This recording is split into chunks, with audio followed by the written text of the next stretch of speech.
Portland, bundle up, we're going agate hunting, and Newport is home to some of the best agate hunting on the Oregon coast. They even have a super rare and sought-after variety named after them, the Newport Blue. And if you're like me and mistake every shiny rock or piece of glass for agate, don't worry, there's usually 1 to 10 unofficial experts on the aptly named Agate Beach ready to tell you what to look out for. Afterwards, you can warm up with a hot meal at local Ocean Seafoods or a South Beach Fish Market or Clearwater restaurant, all while overlooking sea lions. There is truly something for everyone in Newport. Plan your trip today at discovernewport.com/citycast. That's discovernewport.com/citycast. This is Your City Could Be Better, because it could be. I'm David Plotz. If you love your city and still complain about it, you're in the right place. Ali Vallarta, does homelessness look different in Salt Lake City than it does in other cities? I don't think so. I mean, I haven't lived in a lot of American cities, but numbers are on the rise, wealth gap climbing up. It's dangerous in the winter when it gets cold here. It can be even more dangerous in the summer when it gets hot. I think we all kind of know what the faces of people experiencing homelessness are. Like, we've seen those stats for decades now. A lot of people who are veterans, a lot of people who've experienced sexual assault, a lot of people who were recently housed more and more, like just couldn't afford rent, got priced out. So yeah, it's a growing problem in every city. Utah is bidding to become the site of one of the most ambitious and controversial public policy experiments in America. The state of Utah is planning to build a 16-acre, quote, homeless campus. I'm not sure who calls it the homeless campus, but we're going to call it the homeless campus on the outskirts of Salt Lake City, where homeless people with mental illness or addiction issues primarily could be housed and in many cases involuntarily committed. The homeless campus mega shelter, which could potentially house 1,300 people, which is about a quarter of Salt Lake's homeless population, is the brainchild of conservative think tanks aligned with Silicon Valley. And it's an idea that is very much being embraced by lots of people in the Trump administration. So I'm David Plotz, CEO of CityCast, and I'm joined by Ali Vallarta, the host of CityCast Salt Lake. Ali, welcome to Your City Could Be Better. It's good to be here. I agree that our city could be better. Yeah, your city could be better. I mean, I've been to Salt Lake. It's pretty cool, though. But tell us a little bit about what this homeless campus would be like, where it would be built, and when it might open.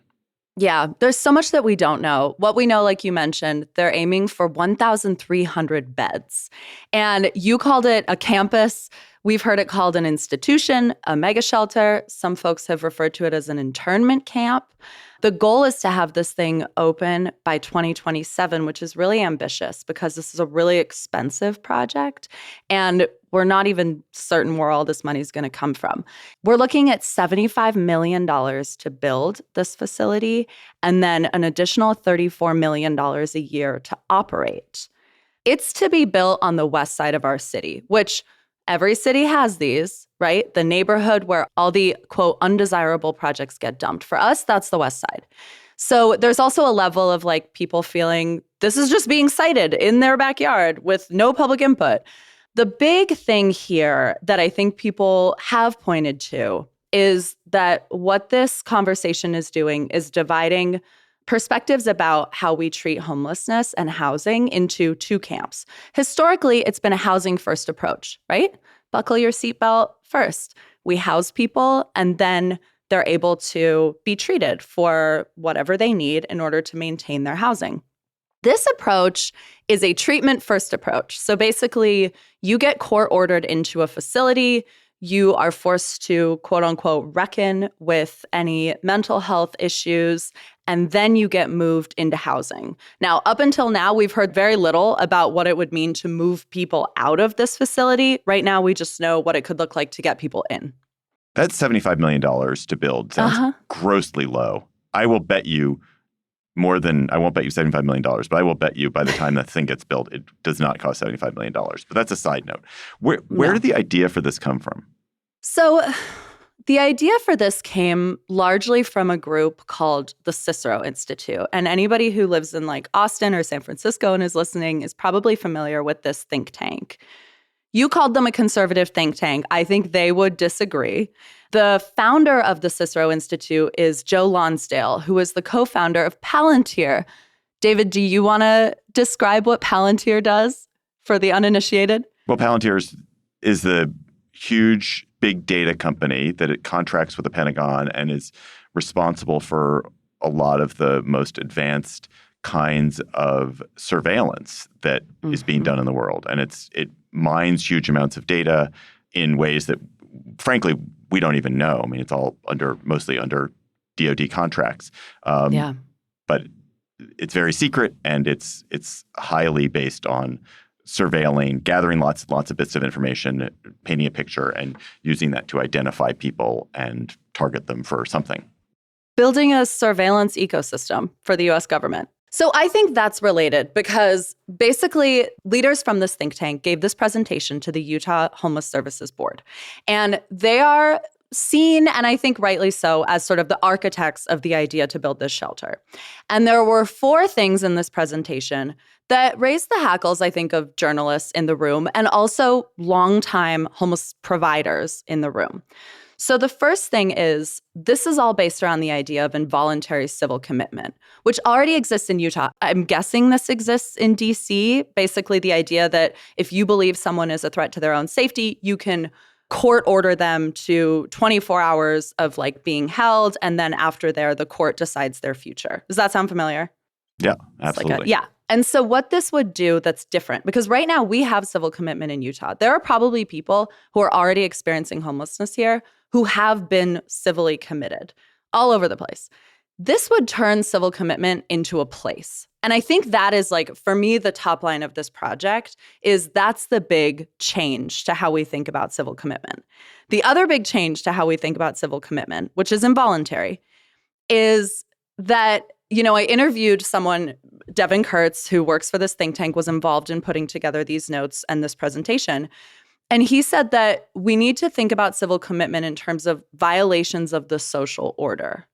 Now, that to me is really different from how we've thought about civil commitment in the past. So what does it mean for someone to violate the social order if they're in a park, if they're on the street? And I mean, if you read The Room on the path of civil liberties, on the militarization of our streets in this country, there are a lot of reasons to kind of for your spidey senses to go off at that. The third piece of this, which gets me to the Palantir of it all, is that in order to go to this facility, you would have to get on a registry. And so, okay, we know that it is already hard when it comes to meeting people where they are, to talking to them, to getting them into housing, to if you come in there hot and heavy with, we're going to put you on a registry, I don't know why anyone would submit to that. And also, why do we need to do that, right? So that's where I'm okay, I need to remember that this is an organization whose chair is involved in modern surveillance in the US. So a lot of people, when they hear about this homeless campus, this mega shelter, this institution, immediately harken back to a time before you were born, to the pre-Reagan era world where there were massive institutions, many people were involuntarily committed, and then during the 80s there was a deinstitutionalization. A lot of people who were mentally ill or sometimes had other health or mental issues, psychological issues or addiction issues were released kind of without any real plan, often onto the streets. And the kind of modern era of homelessness, many people trace to this time of deinstitutionalization. And I think there was a widespread agreement that these institutions were horrible and cruel to people and mistreated people and didn't, see people for individuals and didn't treat the meaningful difficulties that they were having. And then there was also a widespread agreement since then that homelessness as a kind of experience for people and as an experience for society is also not great. And the amount of homelessness that occurs in the United States is concerning, both for the people who are experiencing it and also for people who witness it, because it makes people feel unsafe in their cities. So how much of what is going on with this Cicero Institute is truly hearkening back to this pre-Reagan era? And how much of it is do you think, a new idea about what institutionalization can do? Yeah, I mean, I asked this question of Devin Kurtz, who works for the Cicero Institute, and he spent a lot of time telling me all the reasons that we should be horrified about the way that we institutionalized people in our nation's dark history. I don't feel that I fully understand all the ways that this would be different, especially as we still don't have a really firm sense of the piece where people leave this facility. Like, again, so much of the discussion has been about how to get people into this facility, presumably through civil commitment. But there hasn't been a lot of conversation about investing in getting people out, right? Like, is this a 3-day stay or longer? Those are the questions that are up in the air. And I think that's where people really want answers, maybe before they decide entirely how they feel about this project. But also your point about like, this is only going to cost $75 million. What about the back half of this whole experiment, which is getting people housed? And, you know, all states, all places could do better when it comes to mental health.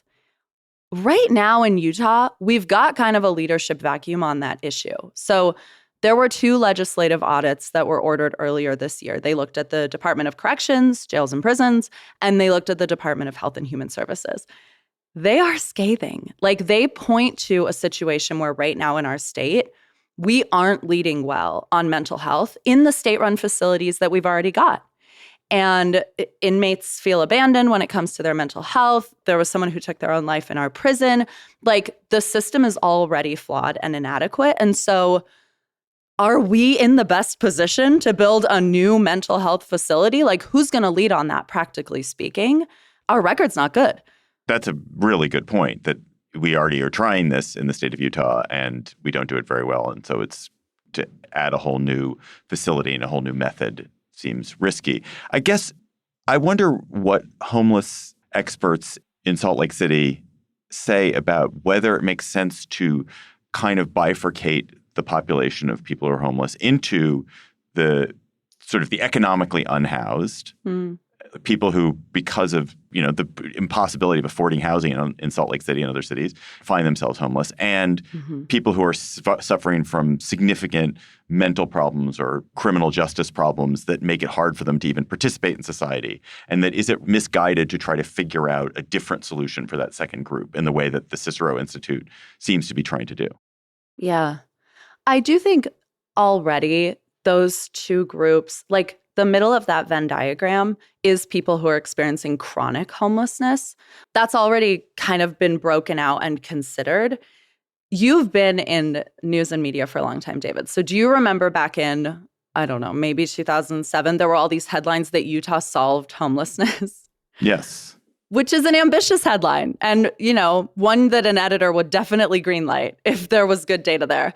There was even like a story from Jon Stewart about how Utah had solved homelessness. And that whole experiment, what actually happened there is that the state and the county and the city all came together and they put together a list of the 17 people who were experiencing chronic homelessness. They basically looked at like, who are these individuals that end up on the street time after time, year after year?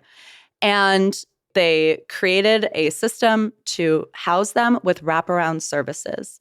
And it was massively successful. It had like an over 90% retention rate, that program. And that's what led to those headlines.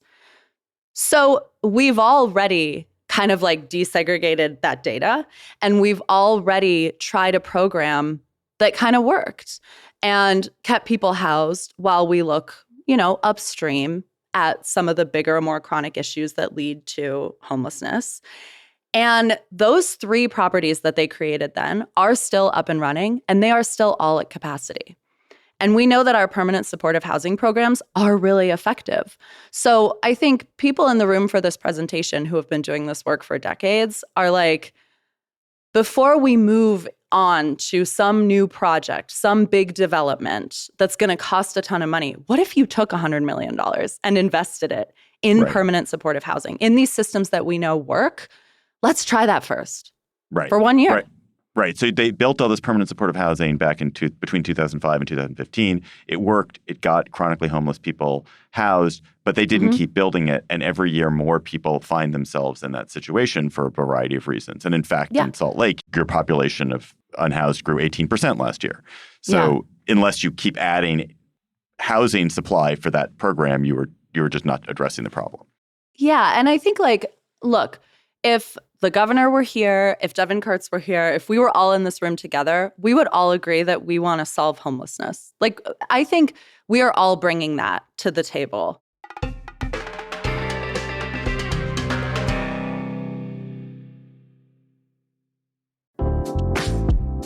Spring buying season is here. If your 2026 goal has been to finally buy something for yourself in Portland, you've got to be fully prepared. Local mortgage lender James Adair will set you up with the mortgage plan you need to buy the home you want. James's certified buyer pass can help you write tighter, more competitive offers to beat out cash buyers and negotiate the market with maximum leverage. Real estate is what you own, but your mortgage plan is how you own it. Let James show you how the right plan can create a massive financial lift. Visit pdxhomeloan.com to learn more. James Adair, NMLS 272766 with Better Mortgage Corporation, NMLS 330511, an equal housing lender. Hi, I'm David Plotz. I'm the CEO of CityCast, a podcast network that includes this show you're listening to, and also 12 other CityCasts in 12 other cities. And each one knows their city as well as your local team knows yours. So isn't it time we connected them? Don't you want to know how they're tackling their bike lane problems and housing challenges and sidewalk dog poop crises?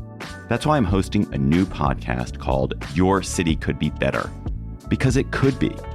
Every week, I'll chat with a different host in our CityCast network about what their cities are doing right and wrong, the weird things they're trying, and the surprising successes, so that we can all learn how to make our cities a little bit better.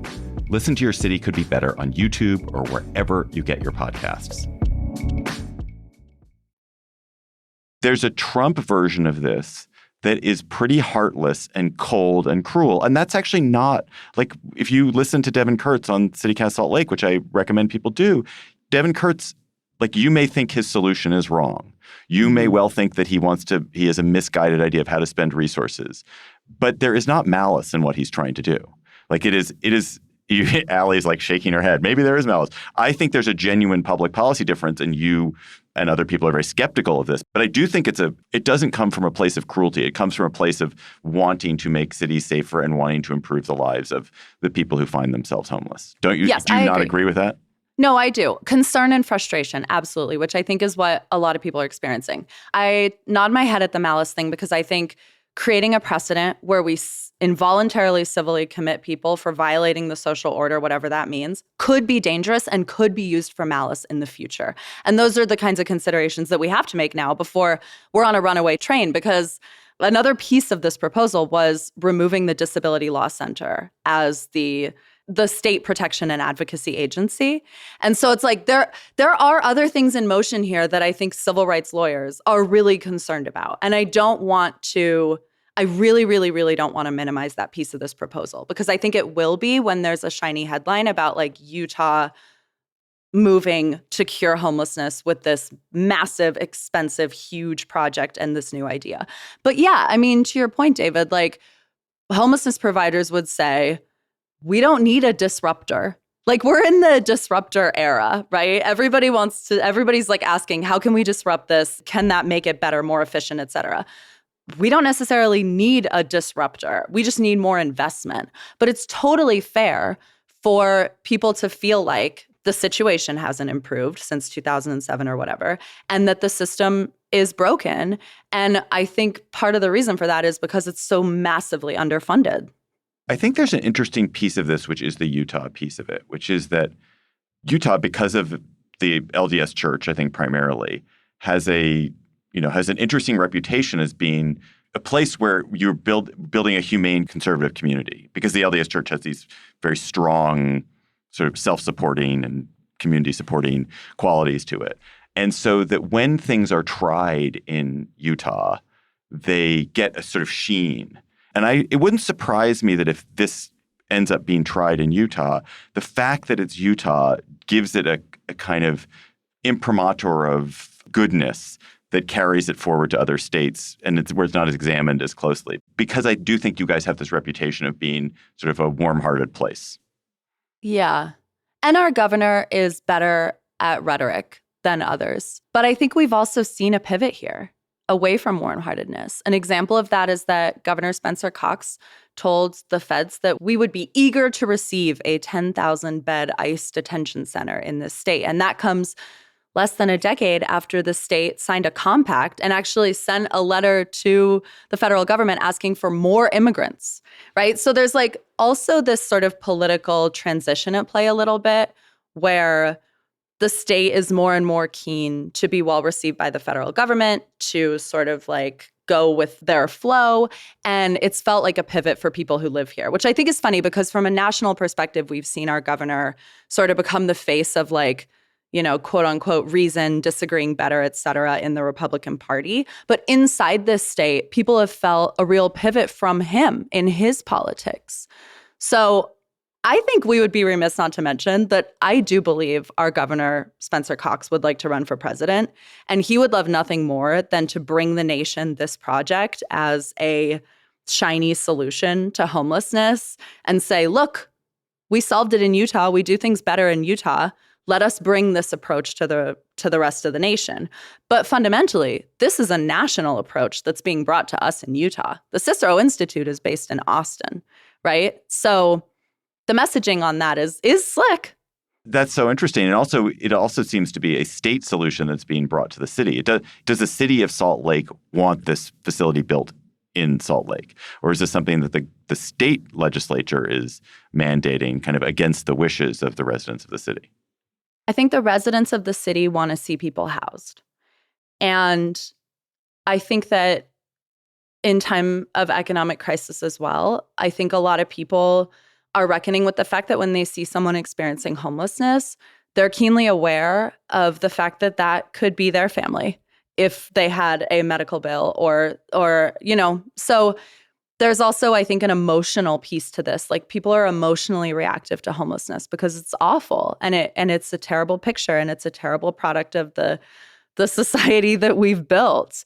I think people in Salt Lake City would like to see the state looking upstream at solutions, building more affordable housing, raising the minimum wage, like actually talking about poverty and not trying to disentangle poverty from homelessness in those conversations, which I think we can demand our elected officials do right now because they all are like running around trying to get a tattoo of the word affordability on their arm. And so this is like the time to bring them this issue and ask for like a real systemic solution. That said, the city itself in terms of this project, this campus, seems kind of poised to throw up its hands and say, we want the state to solve this problem. Our mayor has said that like she wants more state investment on this issue. And so this is what they've brought. This is their big idea.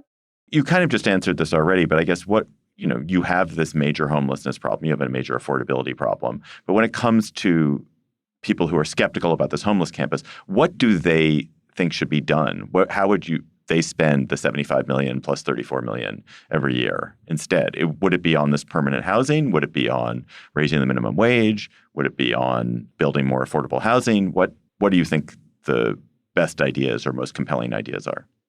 I think that what we hear time and time again is the solution to homelessness is housing. We need to build housing that has wraparound services, permanent supportive housing, so it's called. Invest in those projects, whether that's renovating motels, whether that's like building something new, like really be laser focused on building this kind of housing and then see what happens.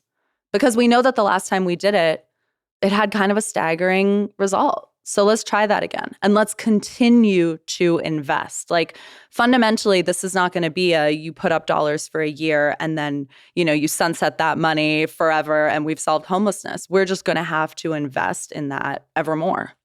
What steps still have to occur before this campus gets built?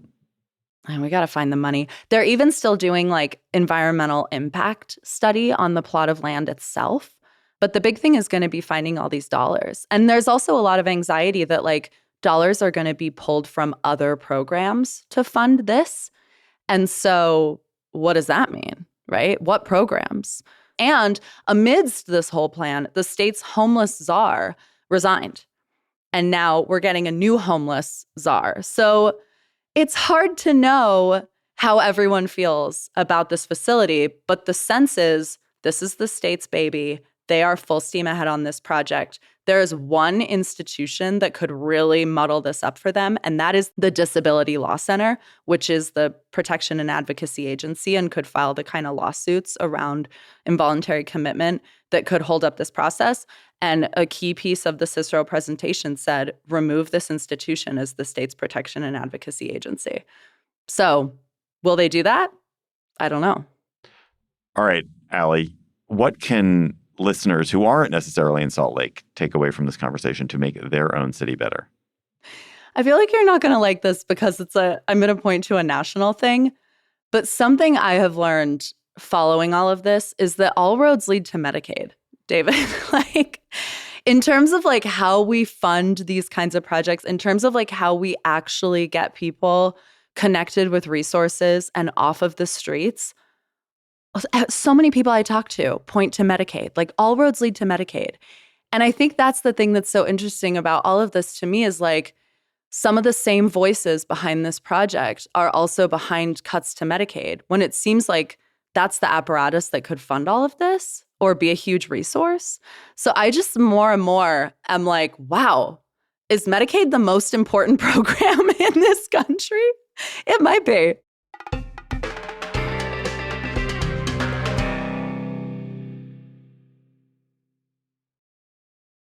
Okay, let's change gears entirely and go to our second segment, the word on the street segment.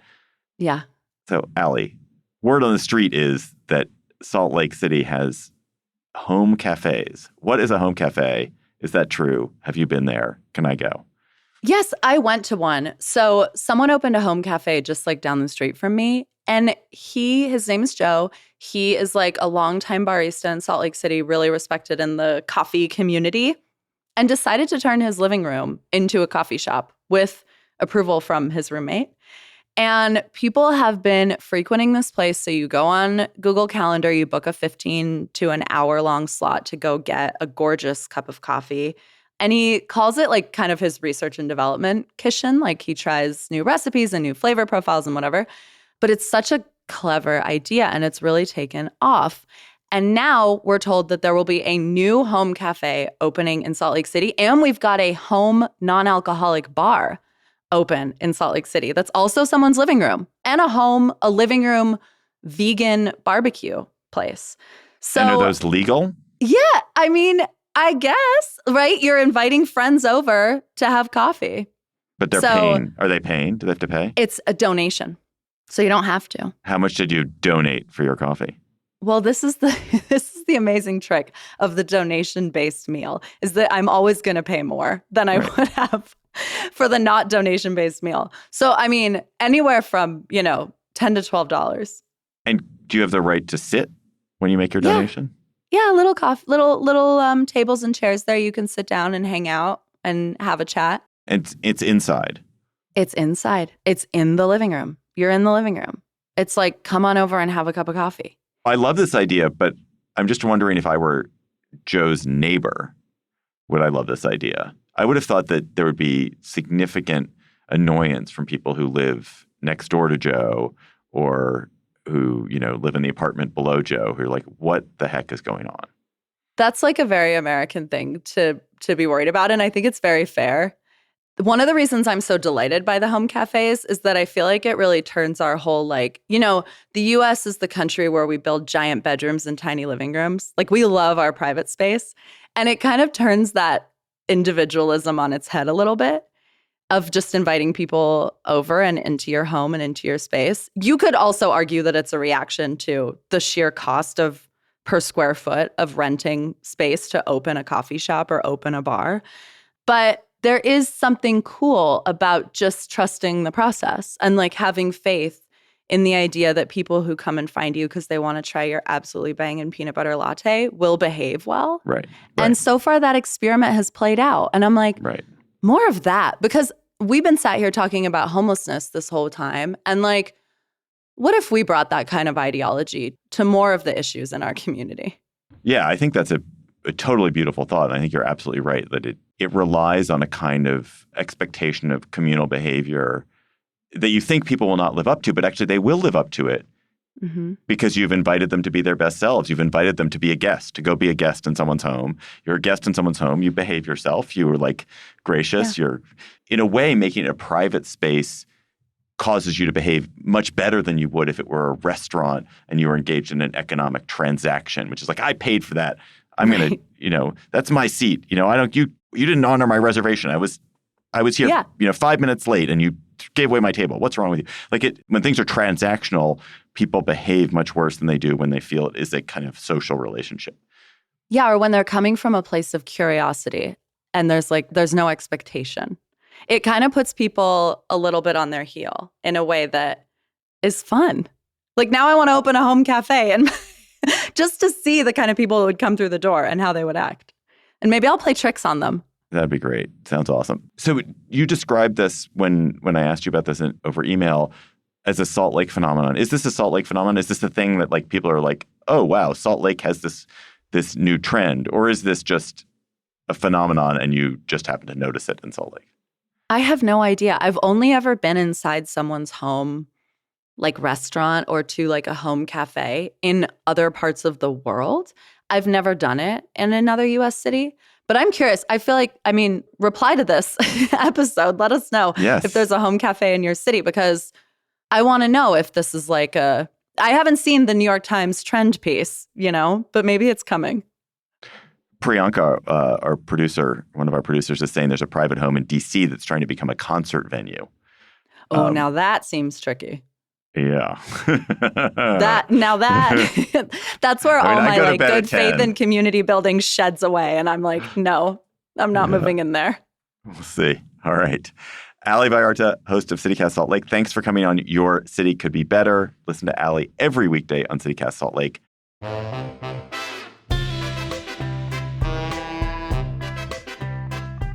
That is all for today's episode of Your City Could Be Better. I'm your host, David Plotz. Our producers were Lizzie Goldsmith, Priyanka Tilve, Ali Vallarta, and Emily Means. Our music is by Carl Christensen. If you are enjoying the show, why not tell your friends, rate the show, and leave us a review wherever you get your podcasts.